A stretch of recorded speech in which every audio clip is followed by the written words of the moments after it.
Hi, and thank you all for joining us today. We are broadcasting live on the United Public Radio Network and the UFO Paranormal Radio Network, 105.3 on the Gulf Coast and 107.7 FM in New Orleans. Hi, everyone. Thank you again so much for being with us today. I'm so excited to introduce my guest to you. Her name is Candace Craw-Goldman, and I'm going to let her introduce herself and tell you all about her background. It's far more interesting when she does it. But again, I want to thank you so much for joining Ethereal Encounters Unveiled today. We, of course, are airing live on the United Public Radio Network and the UFO Paranormal Radio Network, which is 105.3 on the Gulf Coast and 107.7 FM in New Orleans. Of course, we have a chat room where you can join in on the fun. You can ask questions, leave comments, so please don't be shy. Join in. It would mean the world to us if you do. So let me introduce you to Candace. Hi, Carol Ann. Hi, so nice to meet you. Really, my pleasure to meet you as well. Thank you so much for inviting me to talk. Oh, of course. I'm thrilled to have you here today. Let me get my little ticker going so folks will know who you are. I'll run that across the screen. Look at that. Yeah, so this way folks know. And of course, like I said, I'm going to have Candace explain her background, who she is, and how she started her life journey. And then, of course, she can tell us about quantumhealers.com, which is her business, her website. So, Candace, please tell us how you got started today. I mean, I have some questions, of course, to ask you about Dolores Cannon, and we can delve deeply into that. But give us an overview of how you got started on this journey. I'd be happy to. I didn't mean to get into this. I'm sure you've heard that before.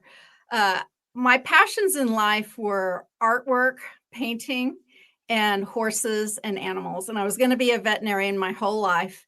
And some of that fell apart when I realized that was going to involve a whole lot of sticking needles into living beings. And I didn't really want a part of that. But I've always surrounded myself with animals. I live on a farm right now with many, many animals. I've got a cat actually running around like crazy. You must have great energy in your audience. As soon as you went live, my cat's like doing this.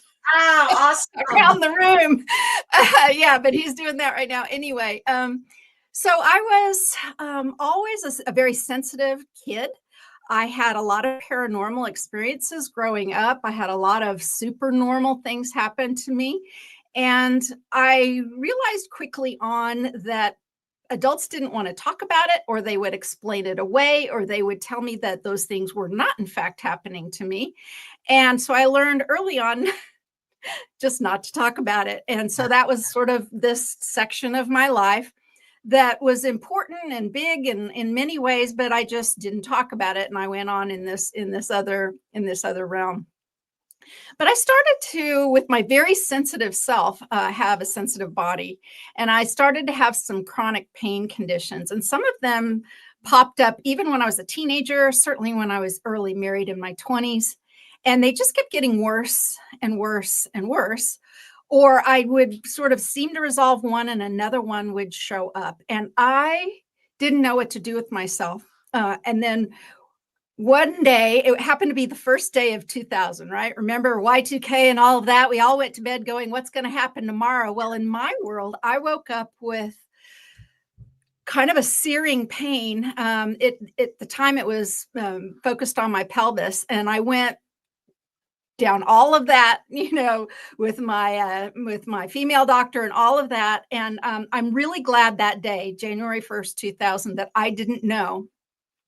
This next fact that I'm going to tell you is that pain didn't go away for more than 8 years. And it was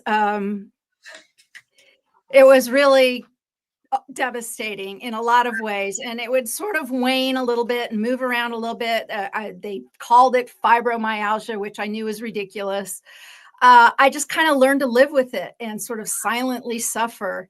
And even my kids, I would never, ever have done anything to myself to leave this planet. But I remember thinking, driving, I remember thinking, man, I could just easily stop this pain, As a matter of fact, I was in Pennsylvania, Carol Ann, when I was having these thoughts. It was like, I could just go off that bridge. I could just go in front of this truck. Well, it would Yep. bother him. I had these random thoughts. I would never do that. I love my family too much, but it was awful to feel that way. I mean, my daily life was so uncomfortable. And not long after 2000, I discovered Reiki. And, we call it like, the gateway drug to energy healing, right? And I was astonished at this idea that I could help myself. And that was really a huge, huge breakthrough.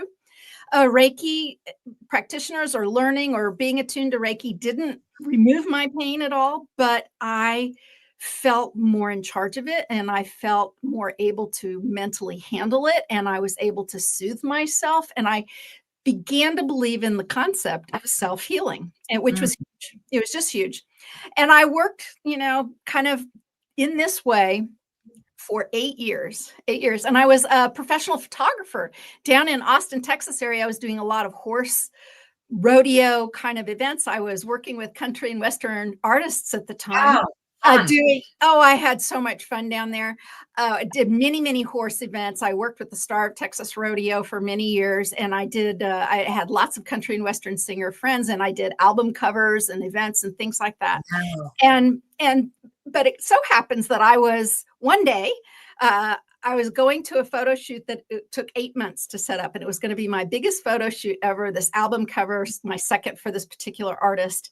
And I woke up that morning and I couldn't move because of pain. Oh. And a lot of people have dark nights of the soul with drugs or alcohol or relationships or trauma or whatever. For me, this really was my dark night of the soul because I had a team, I had lights, I had booked a space, I had done all this stuff, and it just went. And so I laid there in bed that day, sort of feeling sorry for myself for a while. But what I ended up doing was, and it wasn't new, I ended up praying all day, sort of a marathon prayer, but I prayed something different. But my prayers up until that point were something like, help me. Right. Help me, help me, help me, help me, help me. Various forms of help me to various whatever energy streams. And that day I changed my question. That day I changed it to, what am I supposed to do? Oh, that's interesting. Man, I have goosebumps just thinking about it because I was instantly propelled out of my body. I had a mystical experience. It was the most amazing thing that happened. And the following day was even more interesting, but in some ways, but that experience had me leave my body. And I ended up being just outside our home in a horse pasture by this beautiful tree. And there were these light beings there. I now know them to be my light council.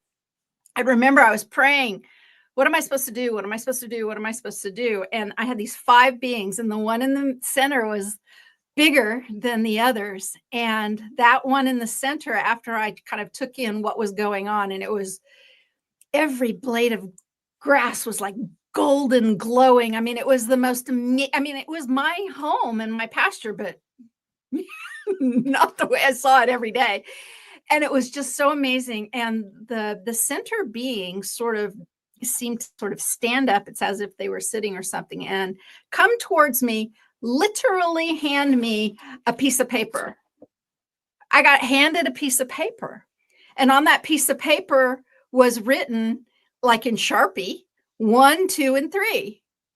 I was told, I was given a list of things to do. I mean, it was amazing. So number 1 was, call your doctor and tell him you're tired, which was weird. I had just seen my doctor. I wasn't tired, but that's what number 1 said. Number 2 said, volunteer for Now I Lay Me Down to Sleep. Now I Lay Me Down to Sleep is a organization of professional photographers who volunteer to go to hospitals to take remembrance photography for babies who are born still or pass shortly after birth. And I had 2 bedridden, very tough pregnancies that turned out great. I still have, my kids and grandkids, but I I was aware of the organization, but I didn't know if I could do such a thing, right? I mean, that's pretty intense stuff, Yeah, right? yeah, And absolutely. and it was go volunteer for that. And number 3 was have a past life regression. Ooh, And I'd heard about past life regressions, but I didn't pay much attention to them. I was more interested in dream things and and healing, for God's sakes. But the next day was the most astonishing day in the world. Someday I hope, Carol Ann, truly, if there are any filmmakers out there, this is my dream. It's been my dream for a while, is to make a movie of that one experience that I had the day. But it was the following day that I feel like it's a movie. I mean, it's just a movie because all 3 of those things were addressed in the most magical, amazing, mind-blowing ways. I can't even tell you all 3 of them. Just astonishing different things. With my doctor, I found out some stuff. I headed towards a better physical life. With number 2, they started out saying, well, it's a number of weeks and you have to do this, but I didn't wait not more than 1 minute and I was in. But number 3 ended up to be the most spectacular. So I actually was coming back home and I opened up the from the doctor, by the way, that I told him that I was tired, even though I'm like, but I'm not. But that gave him a clue, and that clue was that my B12 levels were in the toilet. oh, geez. I was never tired, never. But I'm one of the few people who very low blood serum B12 levels. For those of you out there who have chronic pain, and mine is like muscle Yeah, contraction pain, right? Which is why my pregnancies were tough. I was contracting from day one, sure, like, sure. and so it all boiled down to I didn't have enough B12 in my blood, but Wow. no So one ever simple. even tried. That's It right. seemed like a simple fix. After you took B12, did things start turning around? Things were much better, but not all the way. I was still, I mean, they certainly helped. But number 3, when I got back from the doctor, I just stopped and opened up the mailbox, and somebody had sent me a book from somebody I'd never heard of. Her name was Dolores Cannon, and it was Convoluted Universe number 3. And it was a used book by an online friend who just said, I thought you might like this, and she said, I think she's even teaching a class in a few weeks. You should look her up. Oh, I will. So I drove right home. And at the time, my elderly mother, who just got another pacemaker in or something, was staying with me. And I went in and went straight to the computer and I looked up Dolores Cannon and I called and I found out when the class was. Now, my kids at the time were, my daughter was graduating high school. One was in band, one was in sports. I had my elderly mother. I had horses. I had a very busy schedule. But I found out when that class was, and it was over a weekend. And I'm looking at my calendar and I asked my daughter to bring in the calendar. I said, Lauren, bring in the calendar. I might want to go on a trip. And she just laughed at me. She goes, Mom, and this was like April of 2008. She said, Mom, we have something to do every week, every weekend until I start college in the fall. There's no way you can do any of that. So she goes, gets her calendar, and she comes back into the room and she goes, Mom, we can't. She goes, there's only one weekend. There's only one weekend where we're not doing anything. And I'm like, would that weekend happen to be July 13th? And she was like, yeah. So I said, would you watch your grandmother if I went to Arkansas to take this class? She said, sure.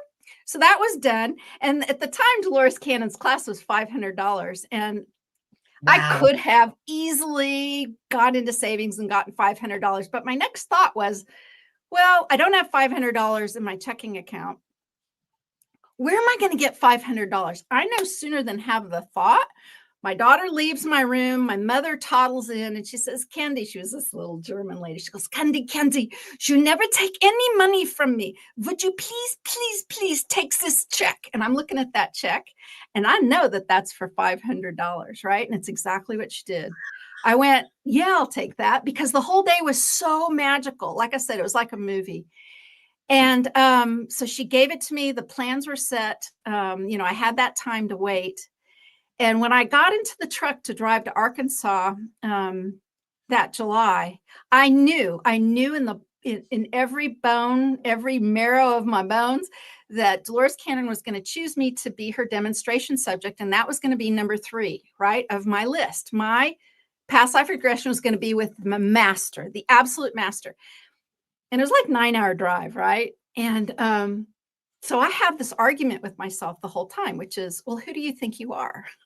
There's going to be like 30 other people there. Who do you think you are that you're going to be the one that, and it was like this thing in my head. And it was like, no, you are going to be the one.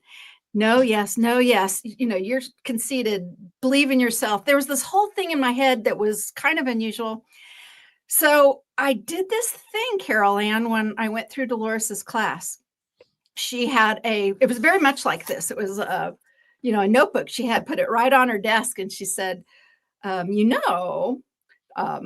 going to use a demonstration subject on Sunday. And if you want to be considered, put your name on this list. And I'll just leave this right here and you can put your name on it. And I watched the entire class put their name on that list, except for one fella, because he was a local hypnotherapist. And I think he didn't want to put himself through that. He didn't put his name on the list, and neither did I. Oh. And neither did I. And it was terrible what happened in my head that whole time, because it was like, how do you expect it to be you if you don't put your name on the list? And then there was this other voice that said, doesn't matter who puts their name on the list or not. You need to believe in this voice right here. And when it came time to choose, she stood up from her desk. She walked down the aisle of the seats. She turned and looked at me. She says, well, this is highly unusual, she said, but they have told me to pick someone not on the list. Oh, wow. And she asked me to be her demonstration subject. And I just went, my life has now changed. It's just changed. And it's sort of the rest is history, right? I had a session, and then not long after that, I didn't know anything about hypnosis or any of this. I knew Reiki, of course, and I was open to a lot of stuff. But at the time, Dolores did not have a support network. And I even said, Dolores, I'm going to have so many more questions. She said, oh, just call the office. Dolores was like leaving for China or something the next week. And I'm like, how's that going to work? And I bugged her for a little while. I did call the office. I had lots of questions. And then finally I said, Dolores, can we start a Yahoo group? Back then in 2008, there weren't bulletin boards. There weren't, I think somebody had tried to do a Facebook group and it fell apart. But we started a Yahoo chat. And that was support for Dolores Cannon students that started in 2008. And it ran all the way up until and past her death. And so for the longest time, we supported those who practiced Dolores Cannon's method of past life regression, which ended up being called QHHT right around the end of 2011, 2012. She changed the name. And so we've had thousands and thousands of people there. But something sort of happened about a year after her passing. Her family is continuing to this day to offer her classes, but they started to change a lot of things. We just kind of went like this. Many things that Dolores did and believed in, they didn't do anymore.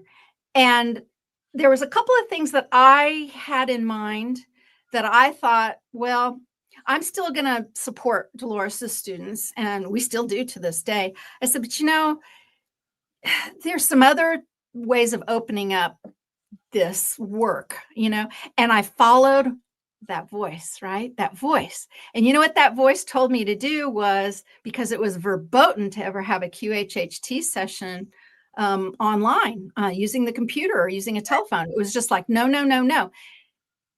Dolores Cannon was a woman in her mid-80s. I sat in meetings where we would say, Dolores, you need to read this email. You know what she would say? Print it off for me. Oh, wow.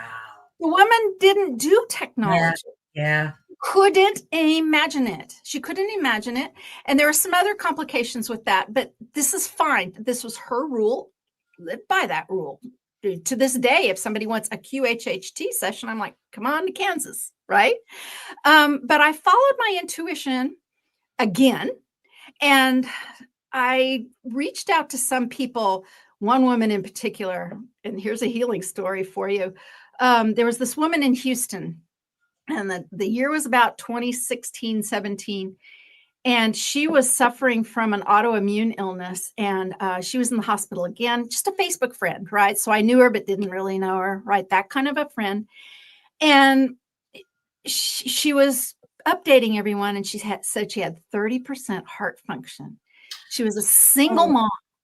She had 3 kids, and all she kept saying, Carol Ann, was, and she was actually outside of Houston. Houston was the closest she could get, but it was a significant drive for her.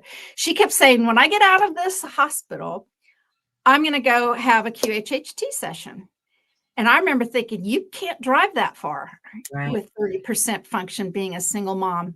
And so I contacted her and I said, look, I'm kind of working on my own approach. You want to give it a shot? She was still in the hospital.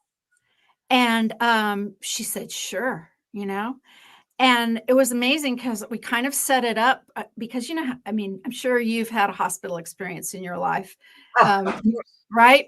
So those places are busy, and there are people coming in and out of your room all the time. But we kind of figured out how her mom was going to kind of, bird dog this, and we were going to work on it. And you know what happened? Just planning this session that was going to be 2 days later, just planning it. She gets out of intensive care the first day, goes to a regular room the second day. The third day, the day of the session we were going to do in the hospital, she was home already. She was like already doing better. Like, we do this session, which is mind-blowing, just off the charts mind-blowing. She feels great. She starts, everything's great, right? So great. She starts a business. So great. She goes to her doctor for a checkup a number of weeks later. Her doctor's amazed. They do some blood work. It comes back and he says, there must be some mistake. There must be some mistake because, your autoimmune markers, you're born with this. You will always have this. These numbers, this value, they don't change. And I don't know how this possibly could happen, that your blood has been mixed up with somebody else's, but you have to come back in and do another blood test. And it came back exactly the same, which was perfect. Wow. And so Beyond Quantum Healing was born, not so much even just to be able to do this work online, but that's part of it. Beyond Quantum Healing says, bring all of your gifts. So Beyond Quantum Healing is my own heart-centered alchemical approach to past life regression or quantum healing. That's BQH. And so there's QHHT, which is, Dolores's method, which is very much past life regression focused, in-person focused, and no deviations from really anything focused. Mm-hmm. BQH is more intuitive. It's more flexible. And, it's not like I want to out anybody, but let's just say I sat through many, many classes with Dolores. I assisted her for 6.5 years in person with her live classes. Dolores was flexible too. She really was. She had, here's a rule she had. No sessions on people under 18. And people would raise their hands and go, Dolores, well, what if? And Dolores would say, well, in that case, she just was flexible, right? But her family decided to tighten up the box around QHHT. And I'm a freedom kind of person anyway. And so I just separated. But I got canceled after that, back before the word canceled was even a term. And every time I sat in meditation, I heard that voice again, and it went something like this. you know, I could just go back to art and horses. I don't need to do this work anymore. I could still do QHHT on my own. I don't need to keep doing this. I still had the support group that I was still running that, but I was canceled. It was a very strange place. This was right around 2015, 16. It was a strange place to be. That voice just kept saying, nope, you need to stick with it. Nope, you need to stick with it. And I mean, I would ask over and over again, but I released BQH about 10 months before COVID hit. And about 90% of the practitioners who said, I am never doing this work online, who I was friendly with, ended up wanting to pay their bills. So they decided to try to do the work online. and sort of the rest is history. So quantumhealers.com right now is not just for QHHT or BQH people. We support Reiki healers. We support life coaches. We support tarot card readers. That's all of that. And I'm very big about this kind of learning instead of this kind of learning. Right. So I call our group a guru-free community, and there you go. That's a long answer to your first question. No, that was brilliant. What happens during one of these sessions? Like, give us a quick rundown.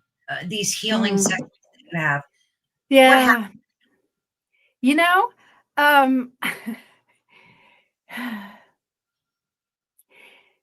you almost can't say what's going to happen. Why? Because literally some of my favorite stories to talk about is all the way over here on this end where nothing happens, meaning nothing. You can't talk about anything.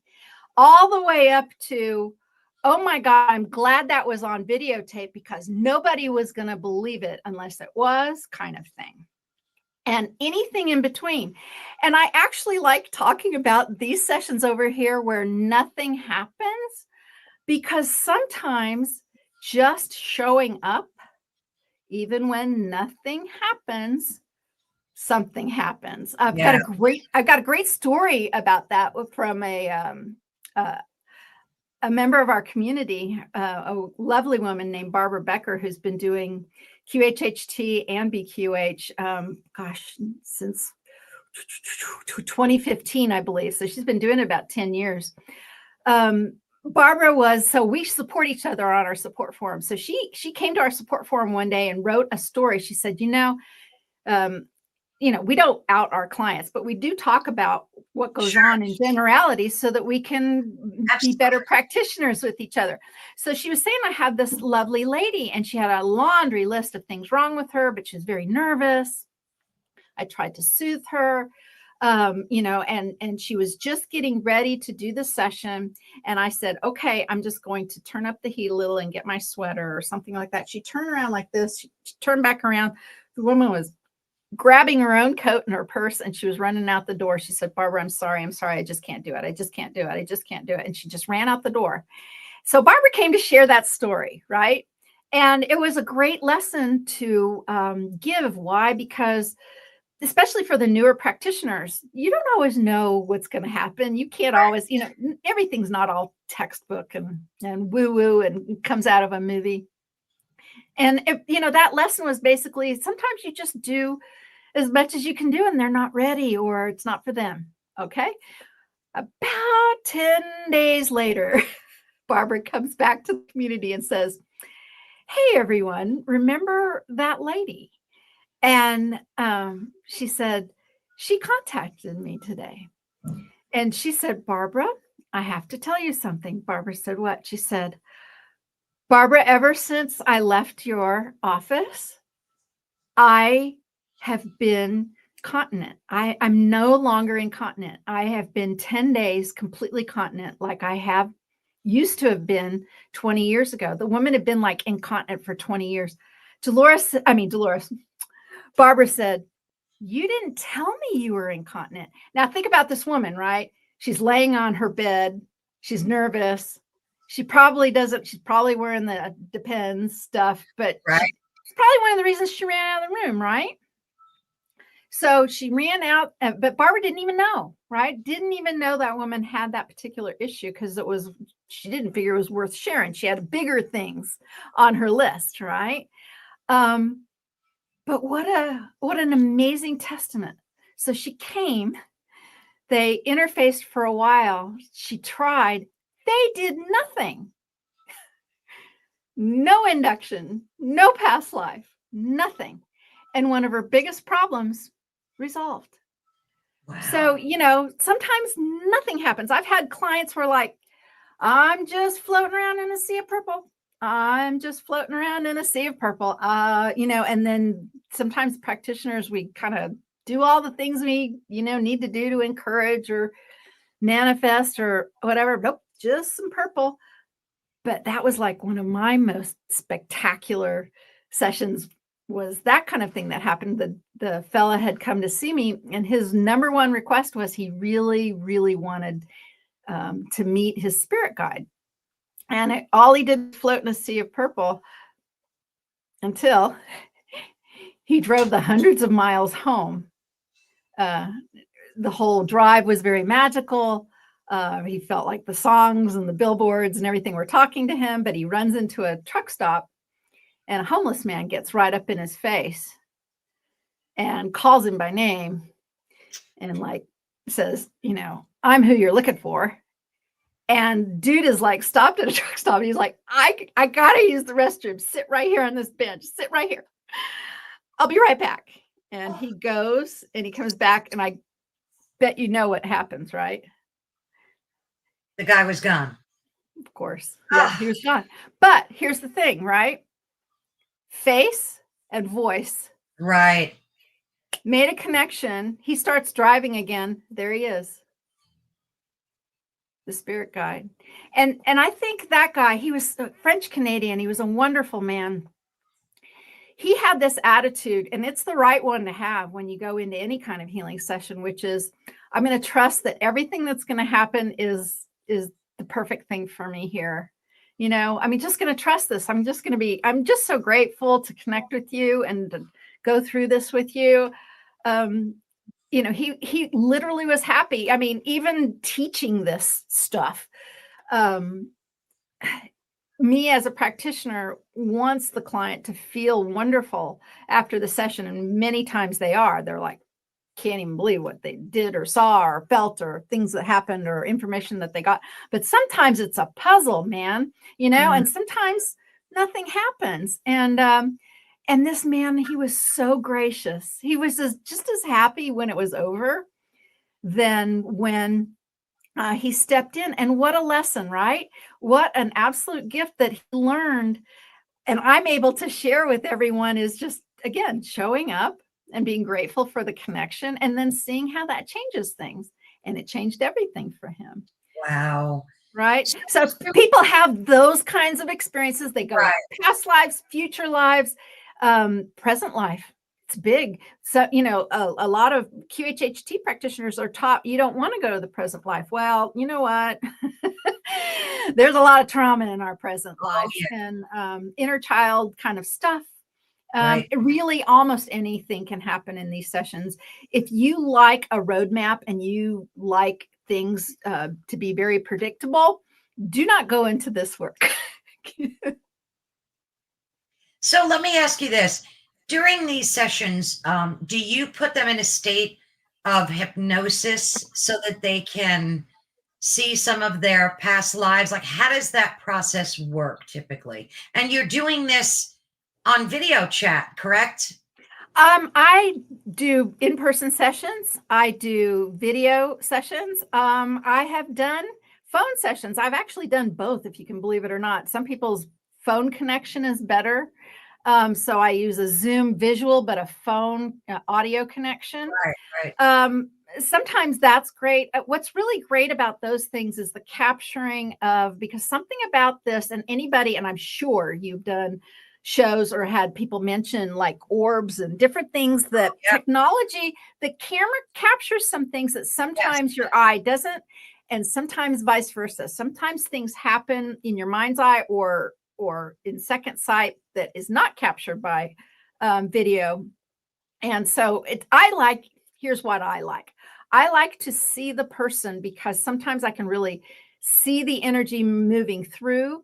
And sometimes, you know, I've got glasses on right now, you do too. But if people have their eyes closed and they're looking around, sometimes I can tell if they're looking to their left or looking up or Yeah. looking down. That's information for a practitioner, but it's not essential.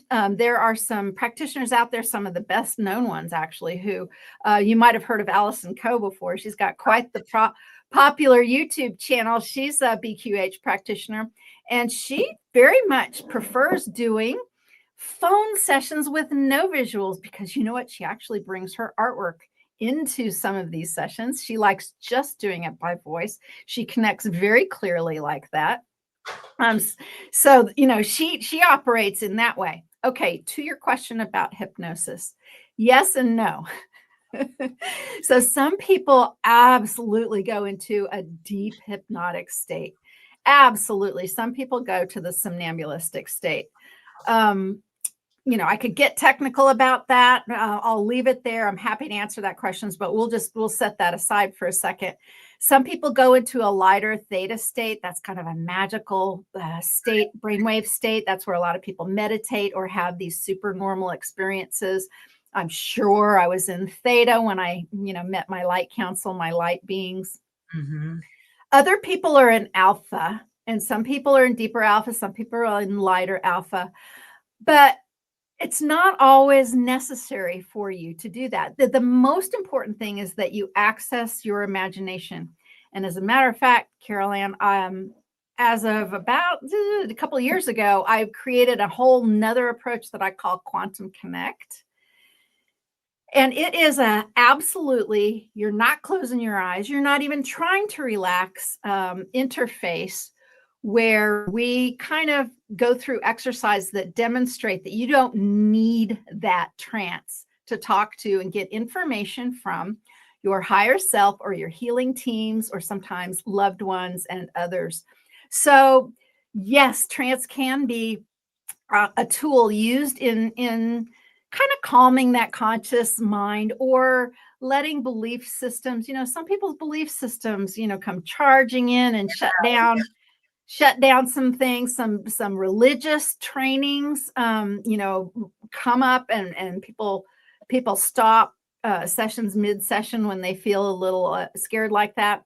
But it's not completely necessary. What is necessary, again, is the interface with your imagination.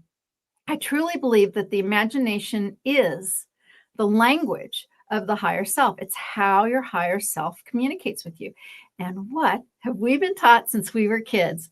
Oh, just like when I saw all that stuff as a kid. Oh, that's just your imagination. Right. Oh, you just have your head in the clouds. Oh, you just thought you saw that. Oh, you just thought that other thing happened.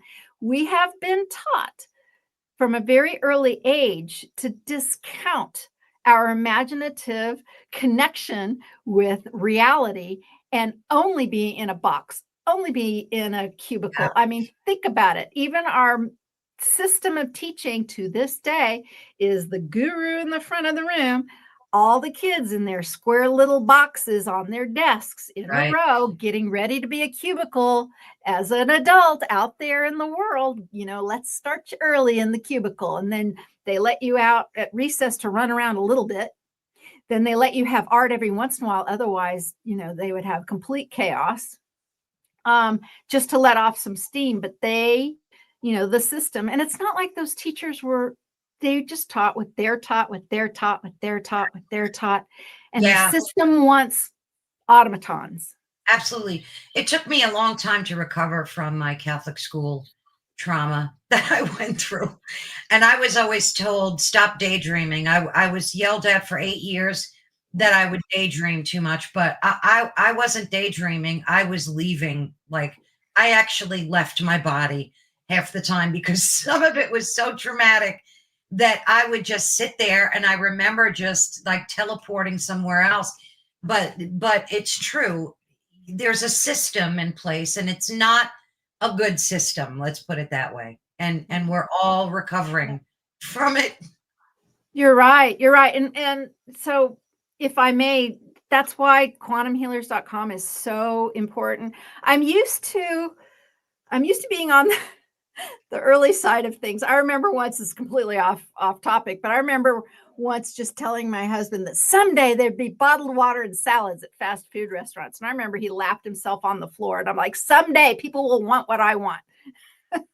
Right? I just had to wait. Right. Anyway, quantumhealers.com, again, this guru free community. So even though I started it and I've run it since 2008, first just for Dolores and her students, and then opening up our arms to everybody. But I don't tell anybody what to do. And we share across platforms, across modalities. Sometimes, a family constellation practitioner has something marvelous to say to a yoga instructor or a massage therapist about something that they know. And I love that so much, where there's nothing verboten to talk about, right? There's nothing verboten to talk about. And if your audience, and I'm sure they know of Dolores Cannon. So Dolores Cannon, very much, even to this day, her class and her heirs teach the class that people are not allowed to talk about like negative entity attachments. Mm-hmm. They don't. You just can't talk about it. Why is well, that's a big subject. I'm happy to step into it a little bit. Yeah. But let me finish my thought by saying at quantumhealers.com, it's like, if it's happening in your sessions, you're welcome to talk about it. The only thing that we say in our group is you're not allowed to tell other people what reality is or what their reality is. Right. That's it. You have to be nice, and you can't say you're wrong because XYZ, because what do you know? You may be in a different reality. I really believe we're in these different realities. And so Dolores had a very particular viewpoint on this.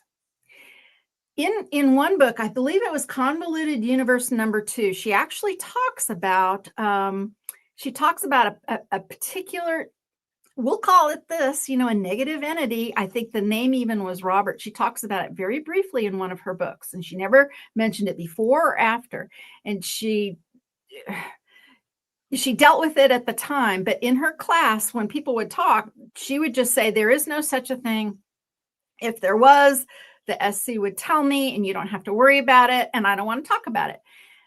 As Dolores's helper in her class, and I taught art and painting before teach. I'm very involved with and understanding the imparting information and taking questions and things like that. Every single class wanted to talk about negative entity attachments. Every single class, Dolores said, no, we're not talking about it. Now, Dolores's stance is smart in this way. The more you talk about it, the more you're going to experience it. For sure. For sure. Absolutely for sure. And she didn't want that. So she just shut it down. She's like, nope, we're not talking about it. So what happened was that conversation went underground and back channels. And I think if you're ever hiding things, something's wrong, right? Something's wrong. So at our group, we say you can talk about it. You can. But here's the thing. Do you know how many thousands of clients I've had, Carol Ann? Thousands and thousands of clients since 2008. Thousands. Hasn't happened for me yet. I have not had to deal with a negative entity attachment. Wow. But some of my own students, their very first session, they do. Yeah. There's a lot of ways to look at this. Here is how I've landed on it. And I think this explanation really works. I don't believe Dolores's entire universe of teaching and imparting information needed to have that element in it. That's for other practitioners or other whatever. She started this in the 60s and 70s. She started teaching in the late 80s, early 90s. We weren't ready for that stuff back then anyway. Right. We weren't ready for that. For me, if I would have read or seen any of that, I never would have gone to Arkansas. That whole thing freaked me out. At the time, I'm certainly beyond this now, but at the time, this was Whitley Strieber time of world in 2008. I was scared of the idea of ETs. I'm not anymore because I've talked to them directly. Although I do believe there are negative factions that do not have our best interest in mind, for sure. I have not had any interface with that. So, Dolores picked her way of approaching it. I've picked my own. My own class, BQH, has a very straightforward first aid, shall we say, approach to if that's your situation. But there are many other teachers out there who found that this was so prevalent in their sessions that they needed to focus on it. And they are warriors about taking care of that. And so for my practitioners who feel that this is their calling and that they want to know more and get more tools under their belt, that's what BQH is all about. BQH is like, bring all your tools. Right. Why not? Why not bring all your tools? Dolores used to say, you don't need all the bells and whistles. True. All you need is connection with other parts of your consciousness. You do not need all your bells and whistles. But Carol Ann, I've found that some clients like their bells and whistles very much, and they get some comfort from them. One of the most amazing sessions I remember ever having, a man from Hollywood who I'm not going to be able to name, but he showed up with, a ceremonial tomahawk and some other feathers. And we did like this little ceremony and we did saging and we did some chanting before the session and all of that. And if you follow the strict QHHT model, which is strict, they would say, well, you can't do that, or you can do that, but you can't do it on the same day as your session, which, okay, that's their rules. But BQH says, bring your Reiki, bring your smudging, bring your feathers. Right. If that is helpful for your client, please custom this. And also this, Carol Ann, and this one's big. This one's really big and it's kind of personal. So it goes back to my session with Dolores. So remember, I'll take you back now to the class. So it's July 13th, 2008, and I'm laying on a rollaway bed cot in Fayetteville, Arkansas, in a ballroom in a hotel. And my dog is sneezing. He's like, I know what you're getting ready to say. You know how they have those reverse sneezes? Oh, yes, they do. Yes, they do. That's so cute. That's so cute. But anyway, I'm actually having this amazing experience with Dolores in my session with her. I'm basically a caveman. I'm a caveman. And I'd never really done anything like this before. And it was so amazing but I was like in two places at one time. Okay. I knew I was laying on a bed in Arkansas talking to Dolores Cannon. I was also at the same time being a caveman, and I was really hungry and I was afraid of a bunch of things, and I was dealing with the caveman group. And here's an interesting part. Of course, they kicked me out of so I even got canceled as a caveman. They kicked me out but guess why? Because I had these new ideas about new tools that could help all of us. Oh. And I had these ideas about cooperation. So I have this theme, right? Many of my lives are exactly this, which is, why are we doing this? Why can't we help more people? Why can't we share more stuff? Why can't, that kind of a thing. So I, definitely have a thing. Okay. But back to my point. While I'm doing this with Dolores, there's different parts of the consciousness going, right? I'm hyper aware of being in that hotel room. I can hear people clicking their pen.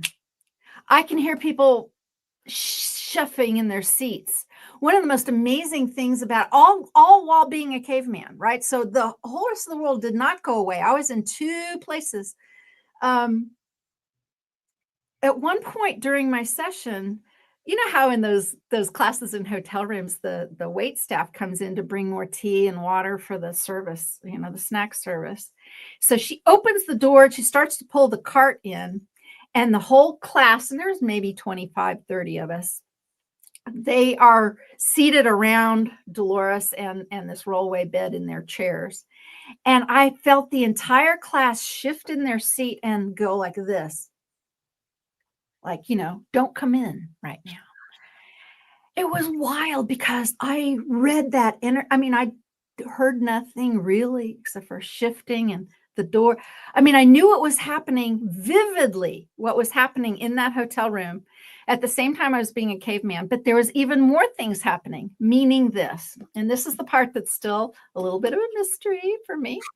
Dolores Cannon's higher self and my own higher self were conversing way above anything that I could extrapolate at the time. And and I feel her laughing at me right now. I've often wondered, and I still ponder, and I try to chat with her a little bit about that. What was some of that? What was some of what was going on there like that? And Dolores was very, very professional, right? But she did have intuition. She would say she didn't, but she did. She would not have wanted to influence anything going on in front of her. And that's commendable. That's absolutely commendable. But I don't think that it needs to be a black and white rule, because I think sometimes some of that can let loose and open up a blockage or a come up and can bring some monumental things happening. And I started slowly in this regard, I started asking just tiny questions, because I would start noticing, and it still happens now, and it still doesn't happen with every client. But I remember the very first time it happened, it was something along the lines of, this woman was running down a hill. She was running down a hill. And I'm like, tell me what's going on in her past life. She's running down a hill. And she's running, and I'm in my head. All of a sudden, I'm seeing it all. And she's running in this dress, and the dress is this long red dress. And there's this donkey coming over here on this side like this. She goes, but I'm having trouble running down this hill. And I'm like, is your dress getting in the way? She's like, yes, I keep trying to, then I asked her something like, and is that red any significant in your dress? She didn't even say it, but I felt like I was there with her. So much can happen in these sessions. They really are quantum, right? They are quantum. And speaking of quantum, these kinds of things can happen. So I actually had a client session scheduled for Monday. 2 hours before the session, client contacted me and said, I can't get there. I just feel terrible. I'm traveling. I was going to do this. We were in a hotel room and all that. And, I'm like, well, that's okay. We can reschedule. I said, what's going on? And then she actually says, and the biggest issue, there's multiple things going on here, but her biggest issue was she had some really heavy menstrual things going on right then at the time. And she was so distracted. She was not able. And it was part of even some of why we were connecting. And here's the fascinating thing. 2 nights prior, I dreamed that I was menstruating again. Now I'm past that time of my life, right? But the dream had other really strange elements. And so the whole next day, which wasn't Monday, but it was like Sunday, the whole next day, I'm like, why did I have that dream? Is my body trying to tell myself something? Is my body trying to tell me something? Is something not correct in my system?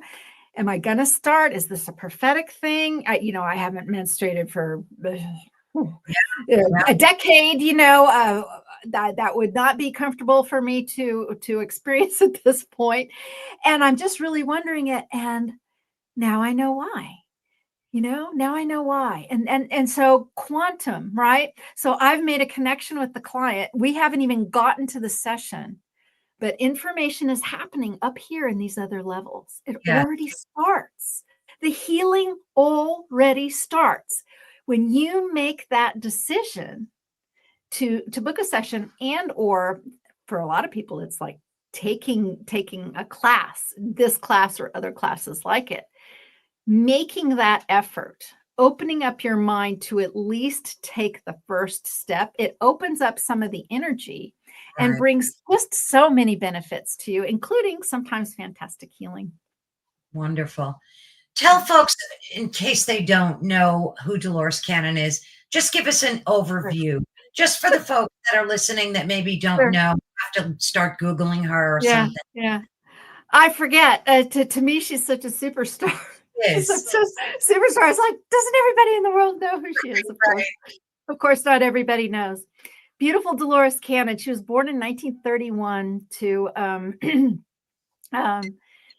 oh gosh. Well, she ended up marrying, let's just move on. She married a naval captain, or a naval man, and she lived the military life for a little while, which I'm very familiar with because my dad was in the military, my husband was in the military. So I'm very familiar with that sort of lifestyle and some of the elements of it. And he was a hobbyist. Her husband was a hobbyist who liked delving and practicing hypnosis. And one of the base doctors at the naval base asked, his name was Johnny, asked Johnny if he might consider helping this woman who just seemed to be very, very nervous all the time. Maybe his, excuse me, let me get a drink. Yeah. Right.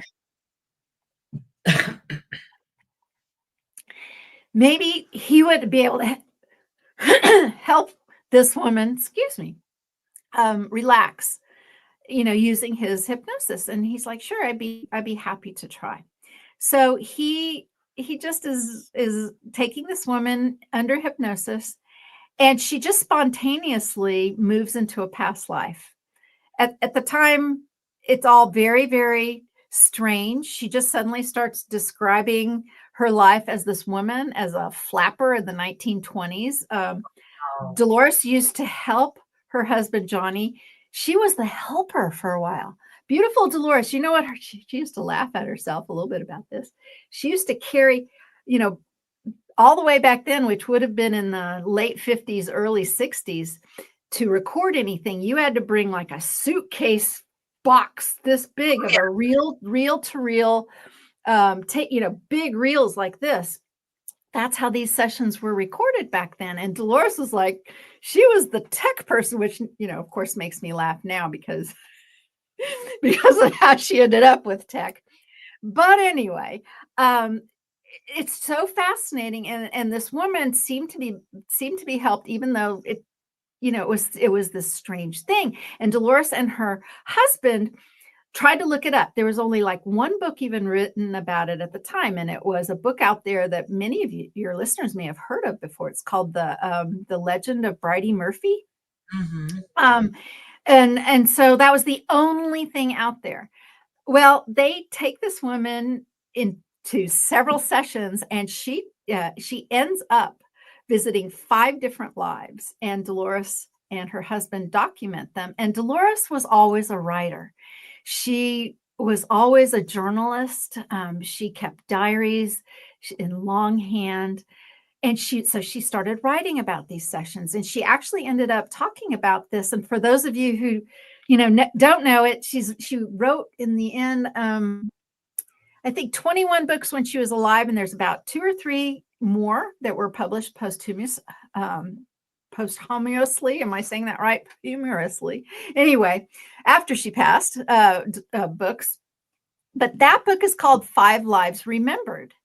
5 Lives Remembered. And it's very, very basic. So for those of you who don't know anything about past life regression or how all of this stuff started, it's a fantastic book. As a matter of fact, it was my recommended book for my BQH class for people who are brand new to all this. I'm like, go get that book. Yeah. But here's a fascinating thing. Dolores didn't even publish that book first. She published other books. notably a series on Nostradamus, where she directly talked to Nostradamus, which is mind-boggling, and I'm happy to go down that rabbit hole if you want to. But her volumes were big and thick, and she basically just put it all out there. She put out sessions. Now, she would make them readable, but they were back and forth sessions. This question was asked, this thing was answered. And she had her very famous series, the Convoluted Universe series. And then there's 2 books that are my favorite to read right around this time of year: Jesus and the Essenes, and They Walked with Jesus. There are 2 books that give you a peek into the life of the man that we know as Yeshua or Jesus. Wow. And they're fantastic books to read during Christmas. I like to reread at least passages during this time of year. And so she started teaching her method in the 90s. She taught hundreds and hundreds, and now with her online class, thousands across the world, and it's still going. And yeah, that's who Dolores Cannon was. And I got to work with her from, basically the day I had my regret with her all the way till when she passed. What a blessing. Now, I take she's one of your spirit guides, obviously. Oh, absolutely. What's that like? Explain that.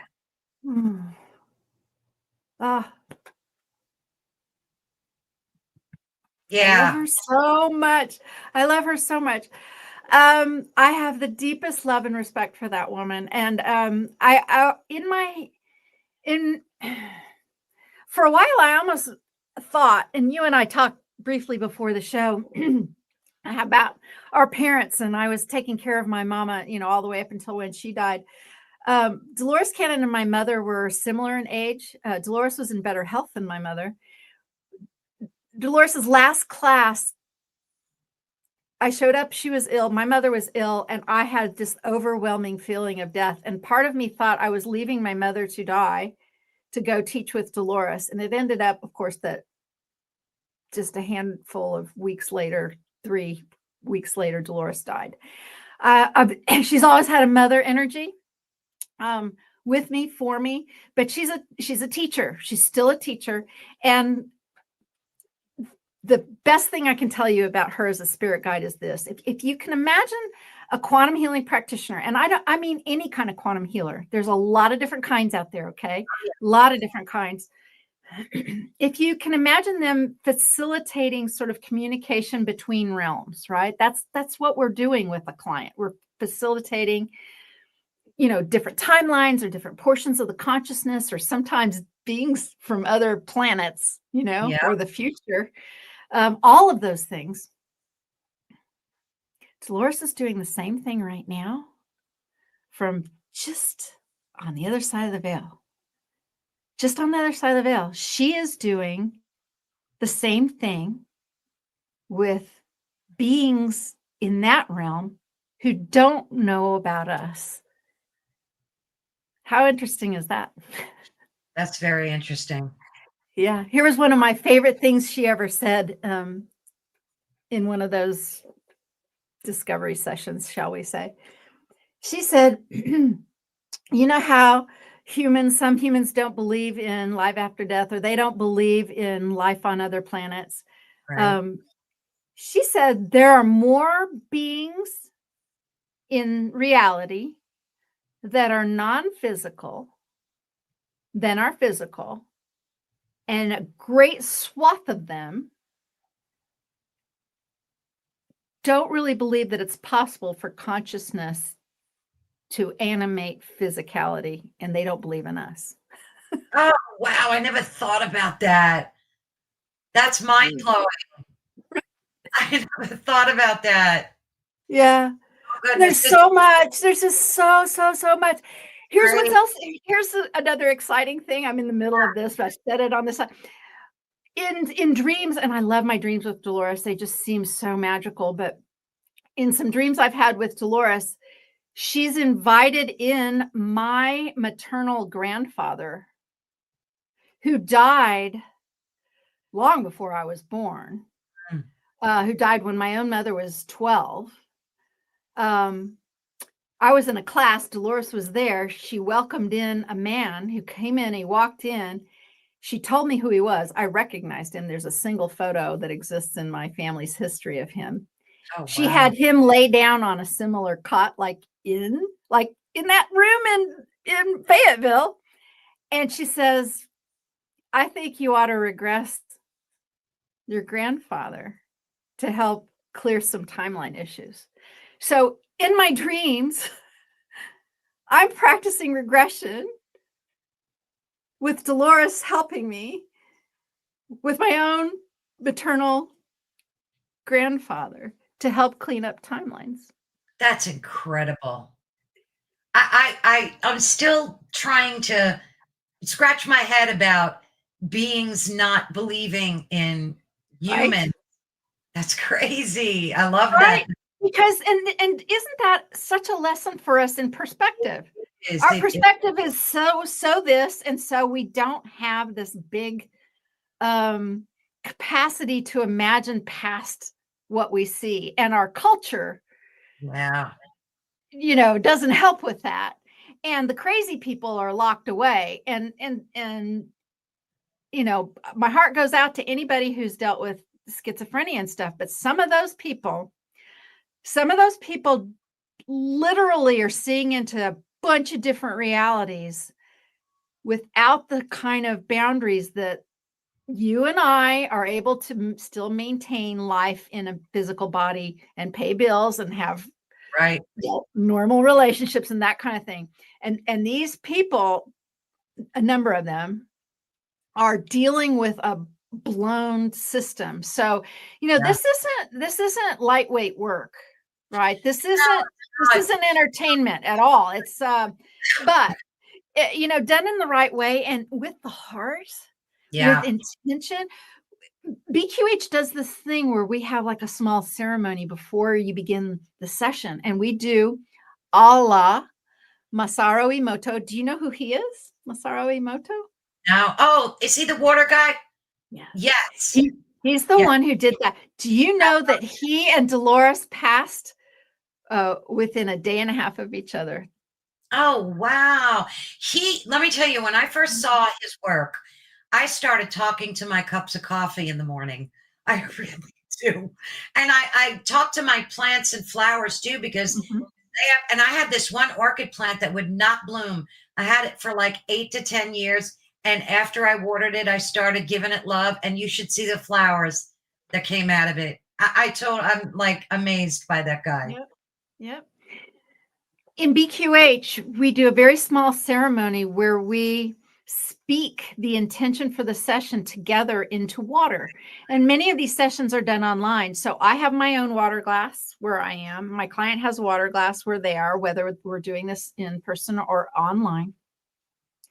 We speak the intention into the water, and then I drink the water and the client drinks the water, and that goes through our cells.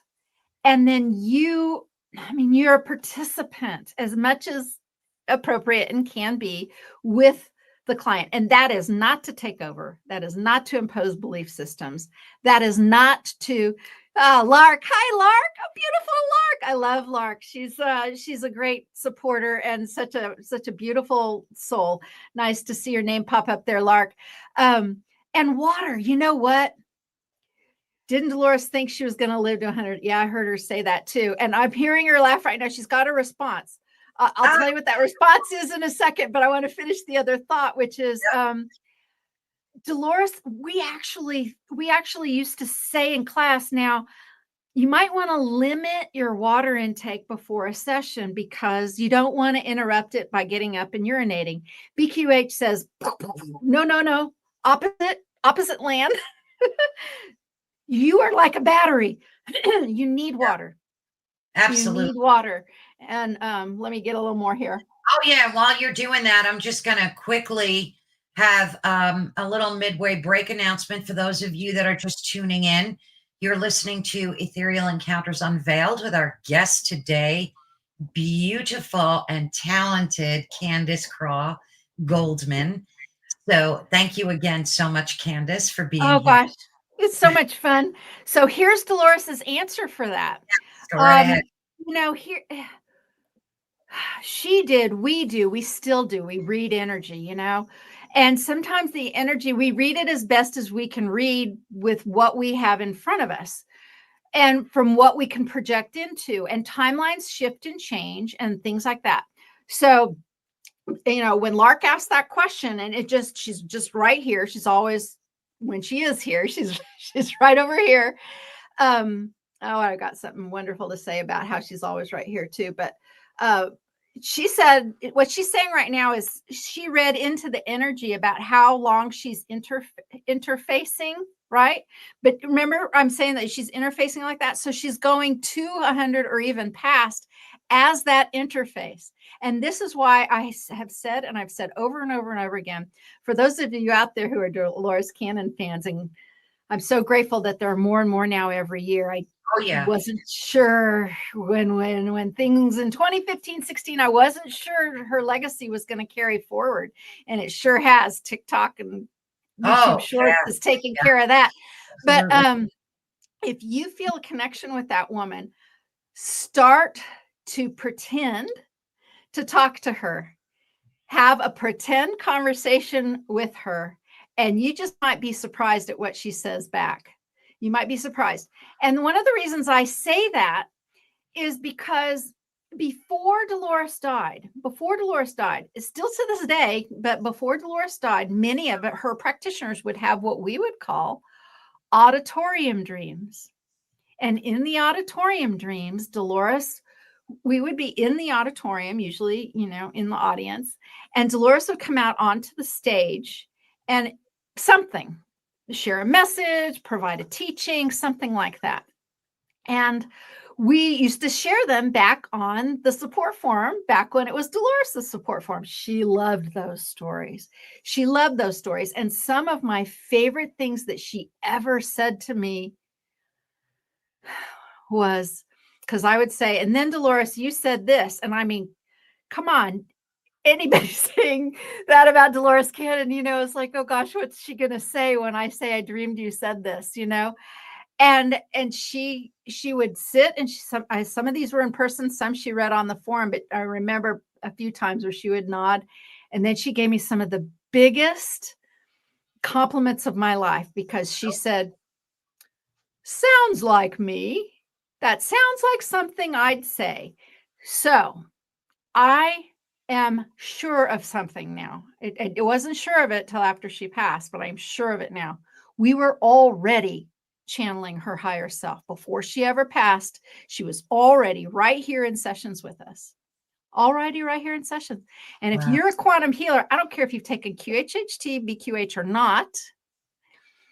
If you talk to her as a healer or just as a person who's interested in her, makes a connection with her, she just might respond to you and assist you in your sessions. I wouldn't doubt it. It's true. I mean, we talk about it a lot, even on our forum now. Yeah. What would Dolores do? What would Jesus do? What would Dolores do? There's a little bit of that that goes on still to this day. So how did you get involved in the Mandela effect? I've spoken to several of your compadres, all of whom I love. Cynthia's fabulous. I can't wait to have her back again. So how did you get involved? What's your involvement in that? And kind of explain to folks your interpretation of what the Mandela effect is. Yeah, so the Mandela effect. So if you don't know how it got its name, that's important to start with. So there was a man named Nelson Mandela who was in the timeline we're in right now. If you look it up, he was jailed for political reasons in South Africa. He was a Black man, ended up getting out of jail and then becoming president of South Africa. And he has since passed. But interestingly enough, and this goes all the way back, Carol Ann, the Great Art Bell, right? The Great Art Bell. I mean, he's got to be a hero of yours.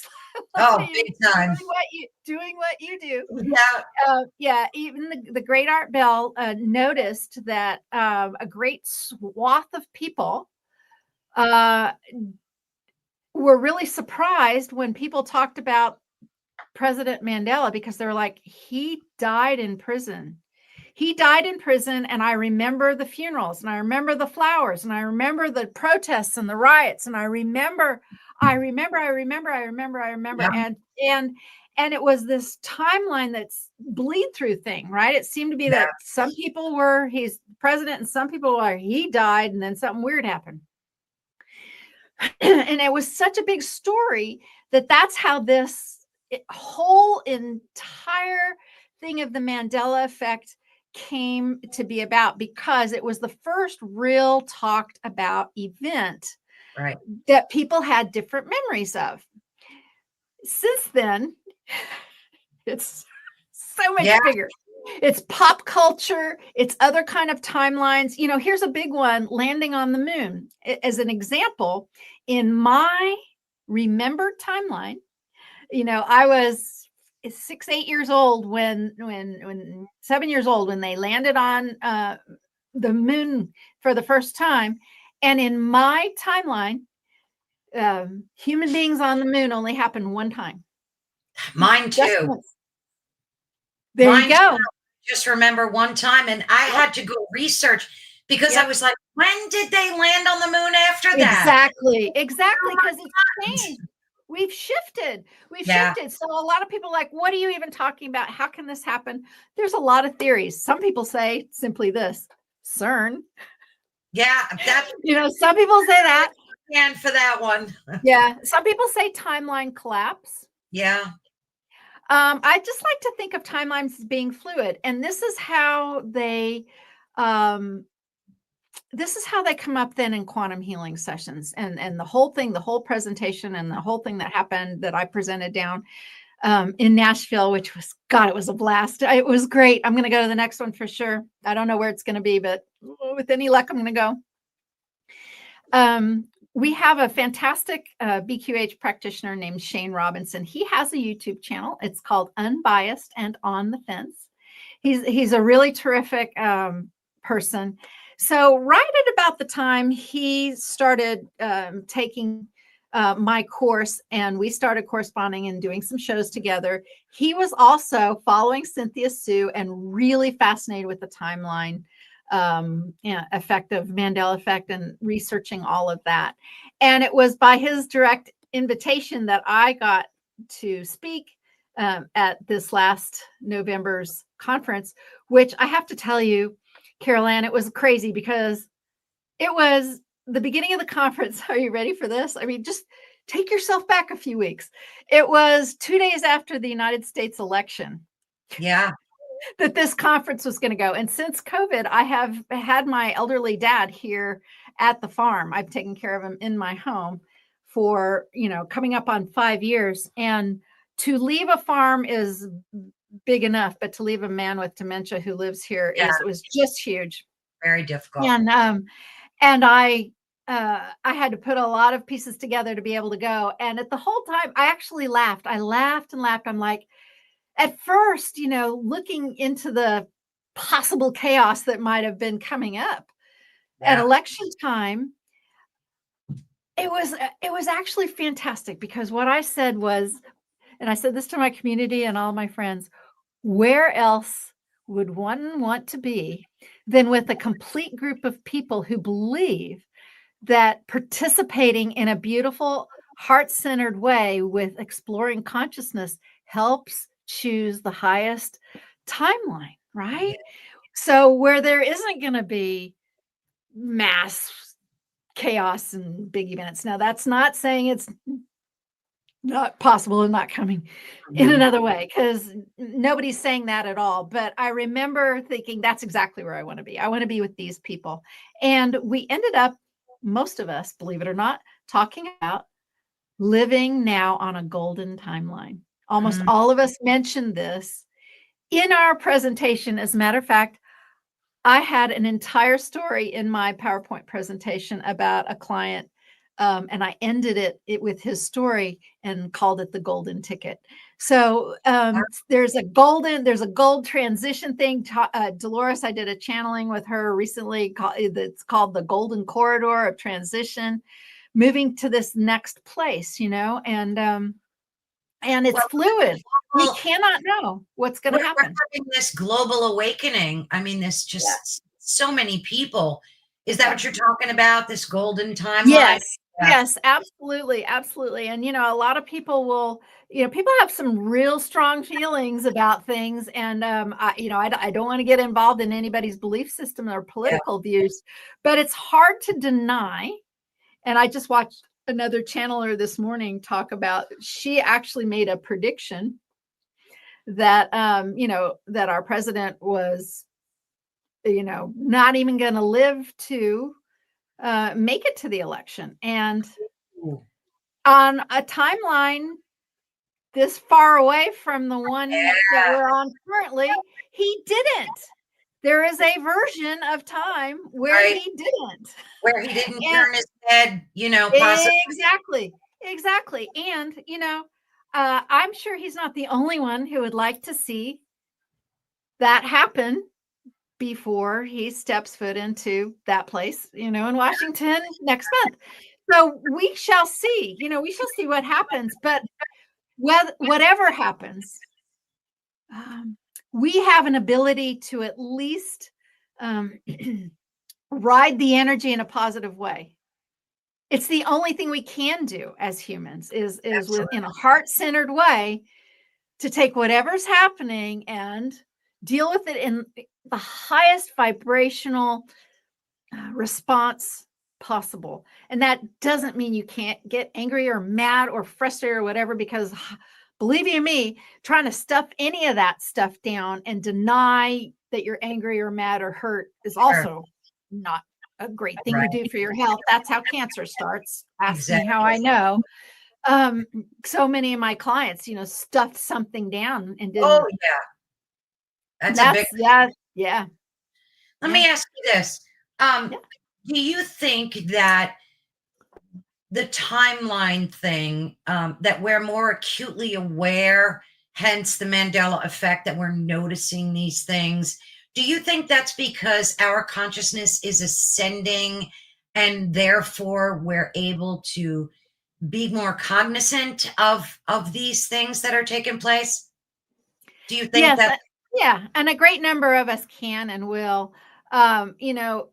There's so many people who are so matter of fact about things, but there's a lot of people who are not here to ascend. And Lark's even saying we're a catalyst for each other, and it's true. So there are some players who are, it is their entire life plan and their role to not ascend and wake up and be the, they're kind of some of the spoilers, and they are not able to look at, they're not able to look at some of the things we can look at and so easily talk about, one moon landing for me, one moon landing for you. How is that even possible? There's a great portion of the world right now who will go, look, I'll prove it to you. Let's go to Google and see what it says and does it, and it's like, you're not getting it.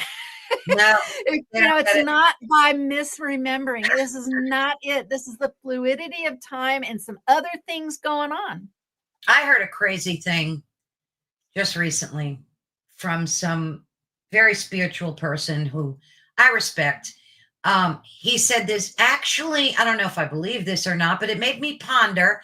He said there's actually only 100 million beings with souls on the planet, and the rest of them are NPCs, non-player characters. That they're here. I know, that kind of made me, and I'm like, I don't think that's. Okay, so there's a lot of ways of looking at this. Okay. One of my favorite answers to this question is, first off, absolutely everything is from source. Right. Even the negative things, even the awful things, even the unspeakable. That's true. Evil things. I'm sorry.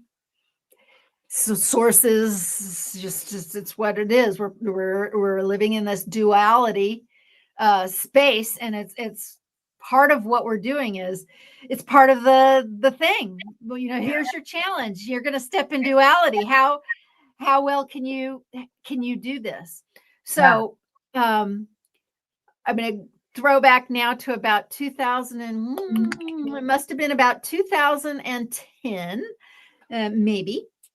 Back in Arkansas, I was swapping a session with a man. I did a QHHT session on him, and he did a life between lives session for me. This is Michael Newton's modality.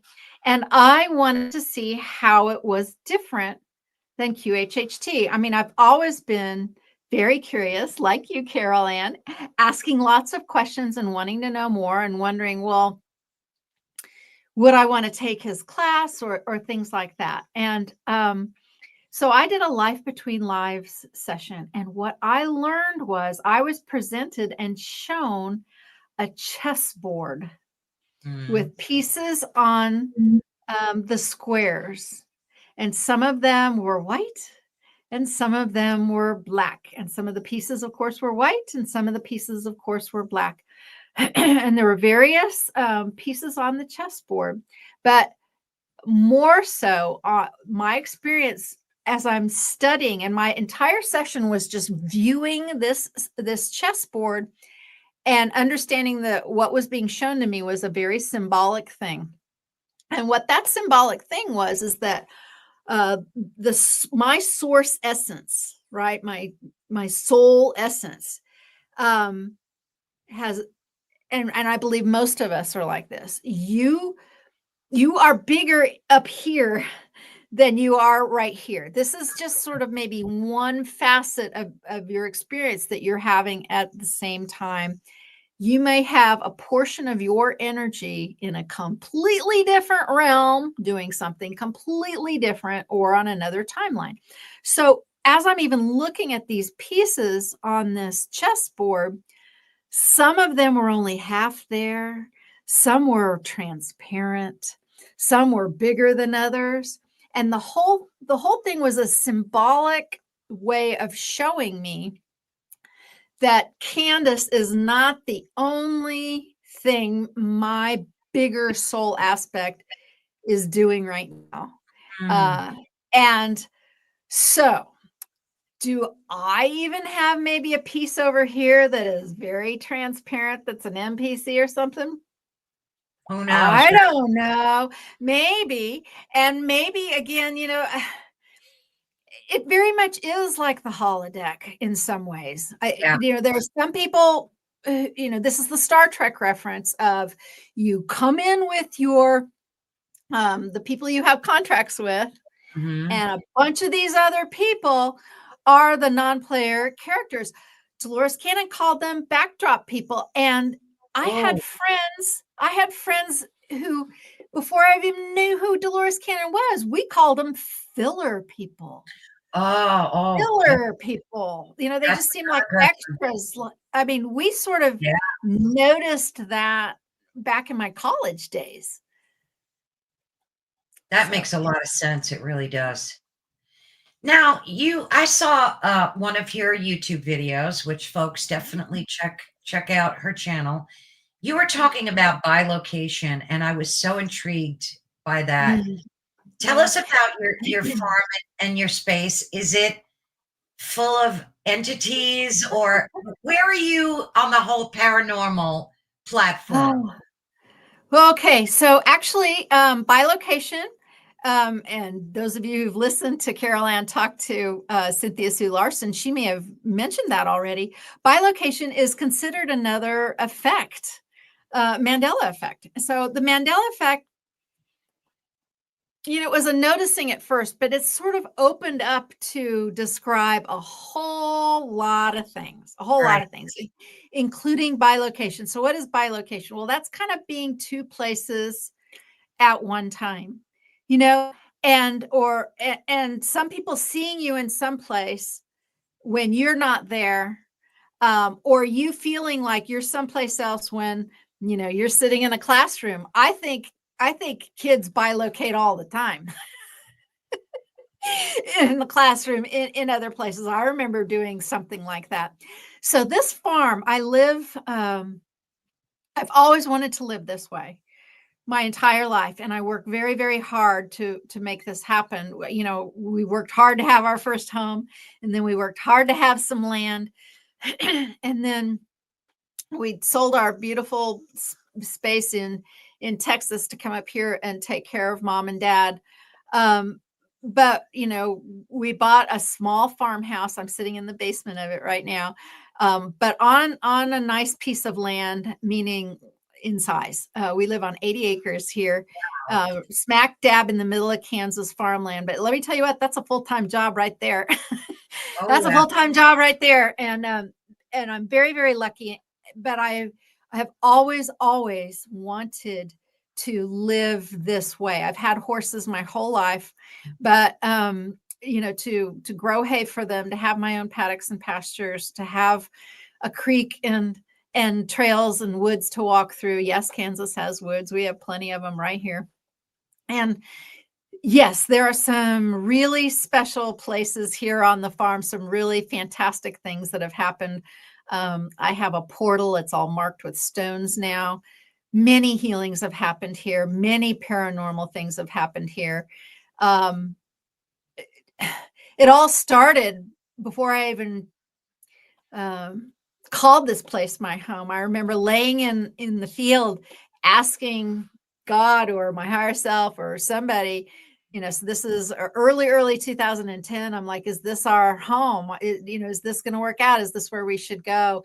And I was laying flat on my back. It was an early March day, and the real estate agent was in a pickup truck just a little over there. And I said, I need some time to myself, and, you know, I might sit down or something. And he's like, oh, go take your time. So I went and did this, and I just laid flat on my back. But I'm a country girl. I've always been a country girl. And before laying flat on my back in a field I didn't know, I looked around for snakes or holes or things or rocks or, you know, traps or whatever. You know, I poked around pretty good, make sure where I was laying was okay. And it was just March, you know, dry, brown, dead grass. And I just laid flat on my back. And I asked, and I don't do this often, you know, I asked God for a sign, and I didn't know what was going to happen. Like, bird going to land on my nose? Am I going to see writing in the sky? I didn't know what was going to happen. And I waited and waited and waited. And I was so tired. There was so much going on with my parents and traveling back and forth between Texas. And all of a sudden I thought, God, I could almost sleep here, even though it's kind of wet and it's winter. And I had on my boots and my winter jacket. And I thought, well, that's pretty good. I kind, you know, maybe that's a sign right there. I could sleep right here on the ground. And I thought, well, I'm not going to make my cat's going round and round again. I thought I'm not going to make that guy wait anymore. And so I just sat up. I pushed up on my hands. And Carolyn, there was a blooming sunflower growing next to my right boot. That was not there when I laid down. Oh, no way. No, and you know, sunflowers don't bloom till late August, early September. There was a blooming sunflower. It wasn't big, but it was there right by my boot. And that's just the start of so many miracles. And what I want to tell your audience, though, is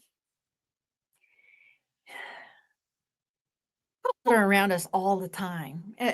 We filter them out, you know, and a lot of why we filter them out, why we're not in the present moment. And look, I'm guilty of that, because being human these days, it's easy to be in the past worrying about something or in the future worrying about that thing.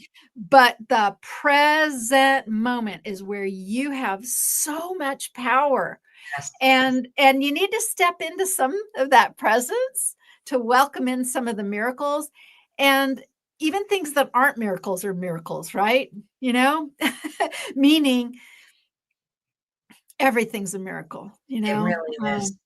I agree. I mean, I read Eckhart Tolle's book decades ago, The Power of Now, and that changed because I never thought about this now moment that we're in. I was always in the past or in the future. And that really altered my pattern of thinking. When I start to worry, I just say to myself, everything is fine in this now moment. Yes. And it works so well because it's so true. It is. Yes, it is. Yeah, it's a beautiful thing. Yeah, we all need more reminding of that though. But Really. yeah. And let me speaking of I feel this is coming straight from Dolores. Oh, There's I like there's that. another there's an- yeah there's another really really there's two actually really two really important moments. You have the opportunity every single day, twice in a day, right as you're drifting off to sleep, because before you fall into delta, which is sleep, that brainwave state, you do go through this thin slice for most of us of theta before you hit sleep.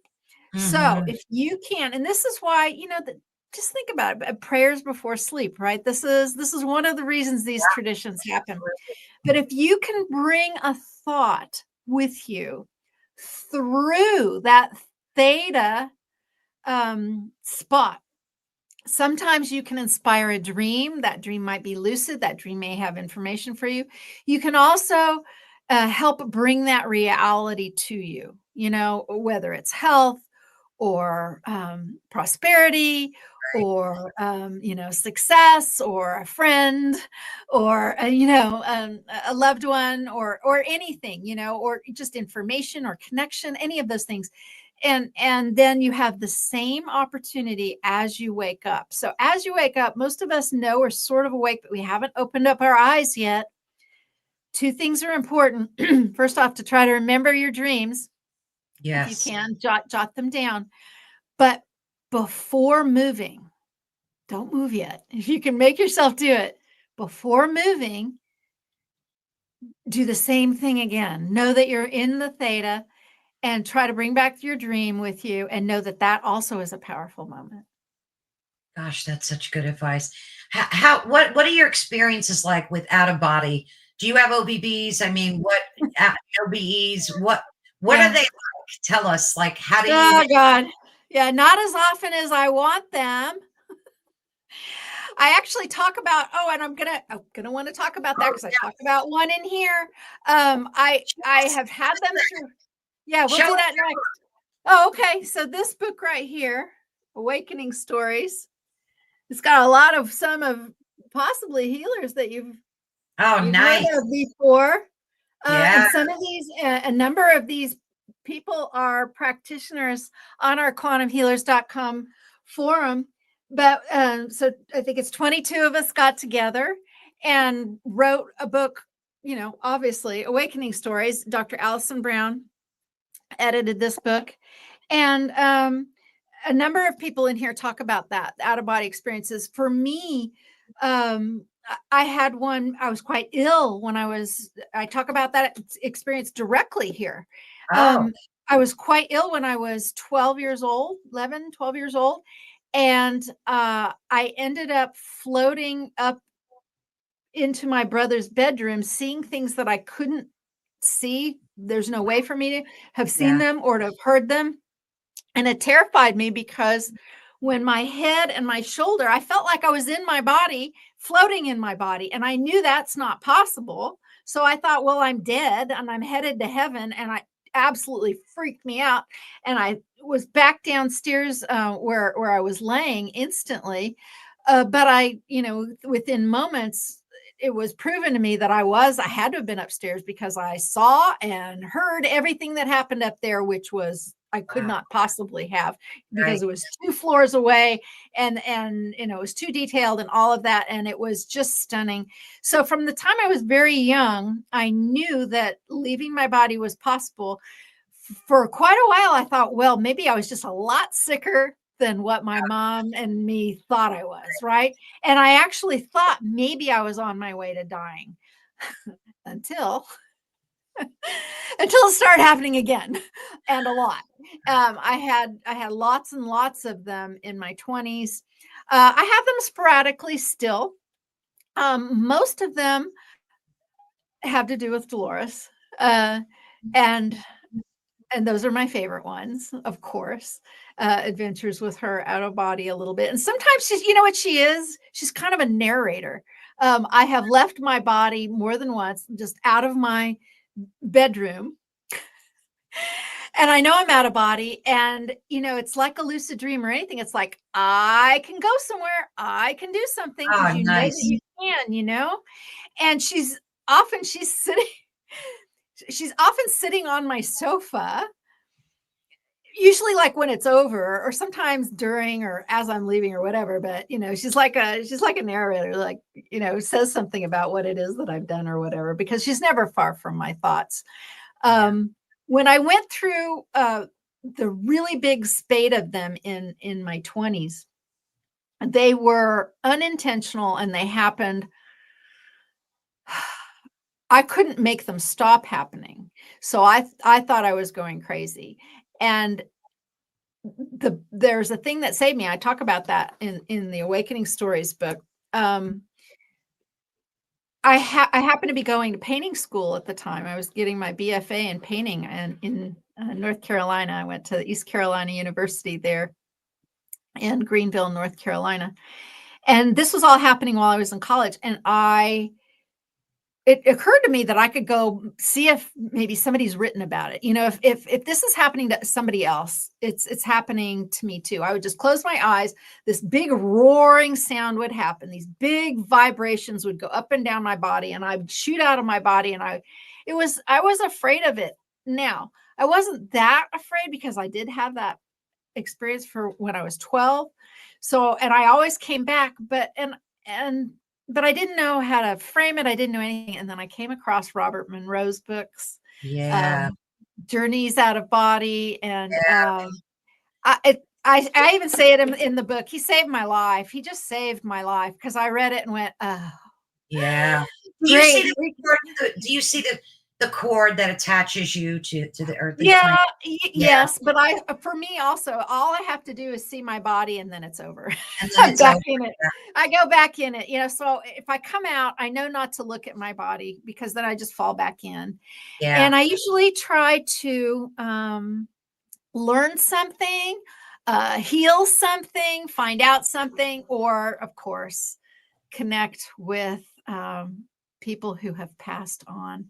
And that Yeah. is probably one of my favorite things to do.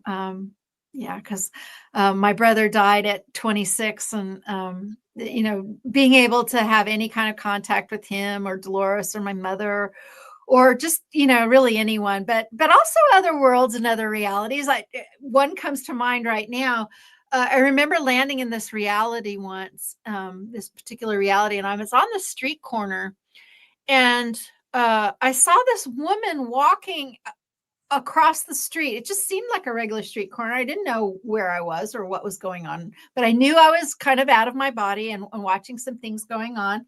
And I had a physical form, and I was trying to. It was kind of a light body form, right? And I was watching this woman walk across the street, and she was wearing shoes, and the shoes were bright orange, and they were like almost made of blocks.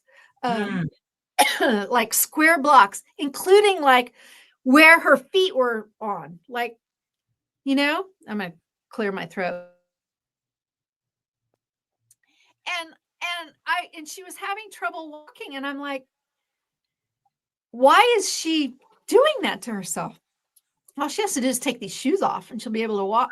So I was trying to talk to her, and I was trying to help.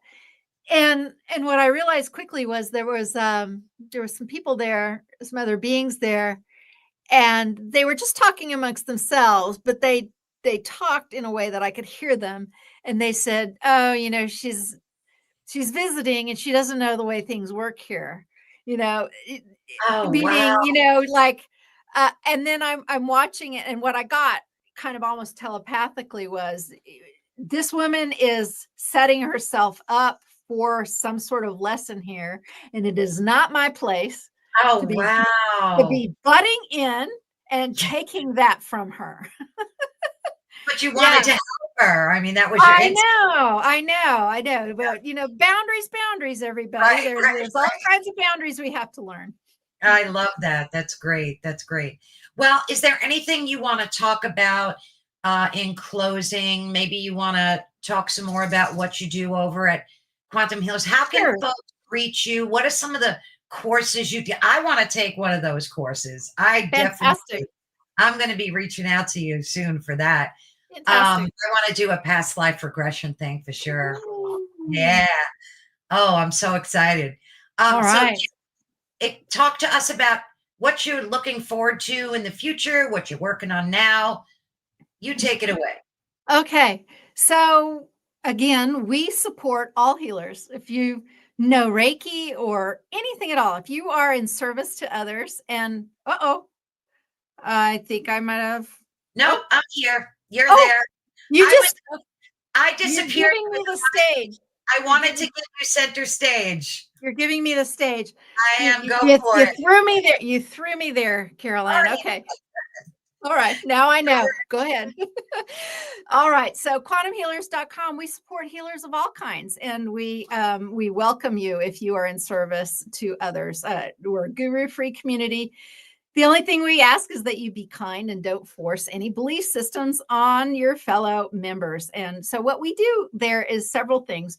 We have a directory listing so people can find you. It's worldwide. We have the support forum, which is a bulletin board type back and forth between practitioners. And then we have the learning platform, and we have BQH on there, Beyond Quantum Healing. And we have Beyond Quantum Healing is in 5 languages currently and being translated into 2 more languages. There are many thousands of BQH practitioners right now across the world. Many of them have been through QHHT classes, and they like the freedom of BQH.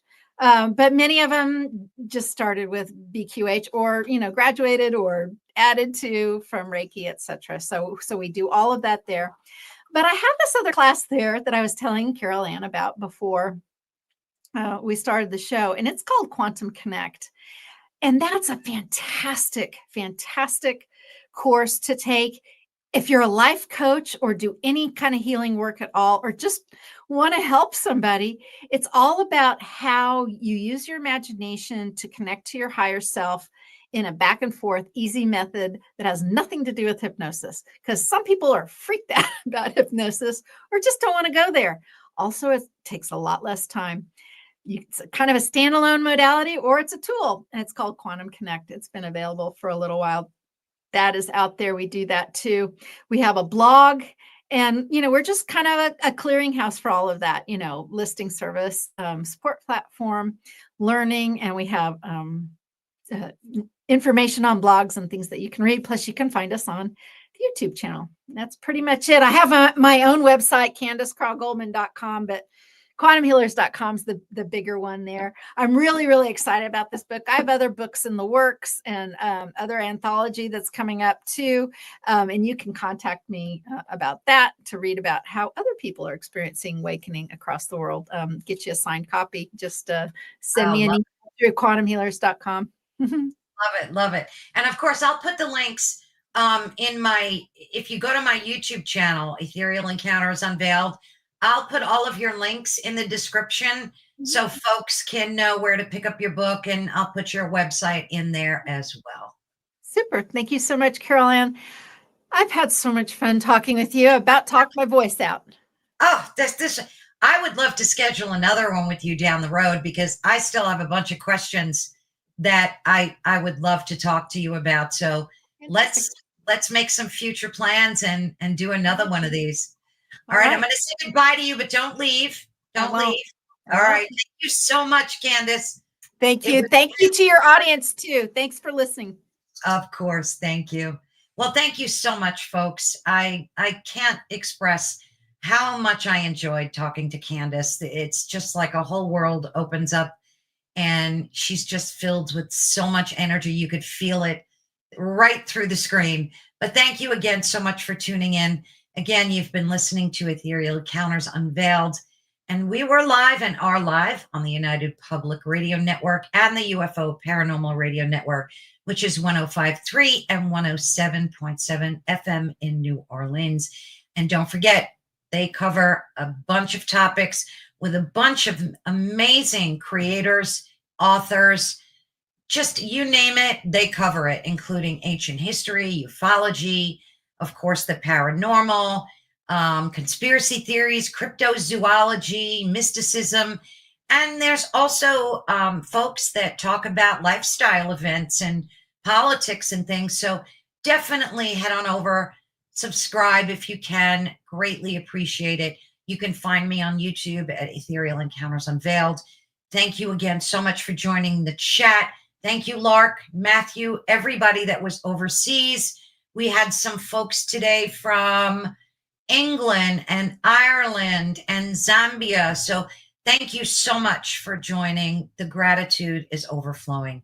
Thank you to all of you, and God bless.